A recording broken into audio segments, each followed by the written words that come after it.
Naghahanap ka ba ng tamang pangmeryenda na pwedeng pagsalu-saluhan ng buong pamilya? Kahit bata, kahit matanda, may ngipin man o wala. Aba, may tip ako sa iyo dyan. Mag-Spanish bread ka na. Ito ay pagkaing Pinoy na hindi pagsasawaan. Kahit sa umaga, tanghali, sa merienda, at kahit sa gabi pa. Kaya naman, ituturo ko sa iyo ang paggawa ng Spanish bread. Simple lang naman ang paraan at kayang-kaya mo naman. Abay, wag na nating patagalin pa. Una, kailangan mo lang ng 1 kilong harina. Samahan mo na rin ng 1/4 na light brown sugar o asukal. 1 spoon ng instant yeast, 30 grams ng lard, 10 grams ng margarine, 10 grams ng salt, at 10 grams ng Milk Boy, o di naman kaya kumuha ka na rin ng Bear Brand, pwede na yon.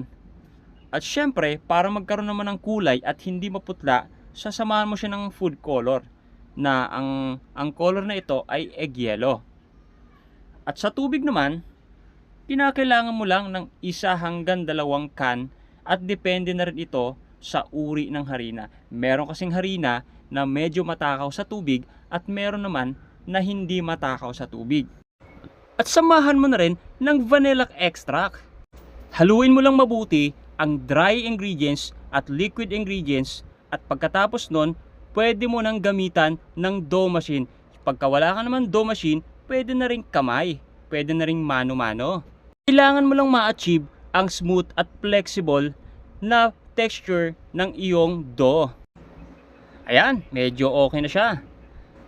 At kapag nailatag mo na sa lamesa, kailangan mong lagyan ng oil para hindi siya magdikit-dikit kapag puputol-putulin mo na siya.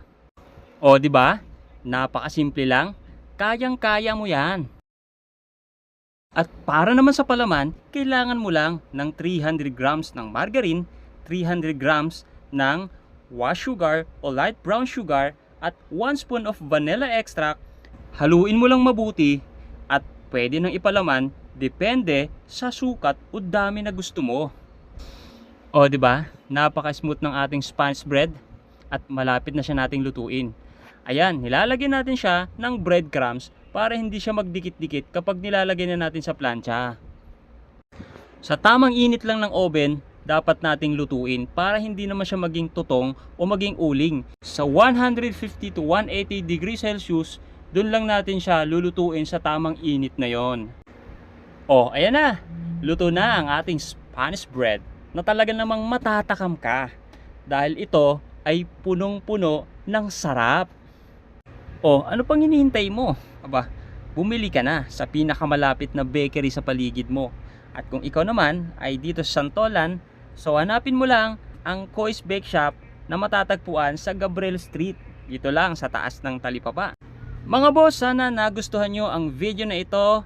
At paki-like na rin, paki-share at paki-follow na rin po ang ating Facebook account. At maraming salamat po. Bye-bye!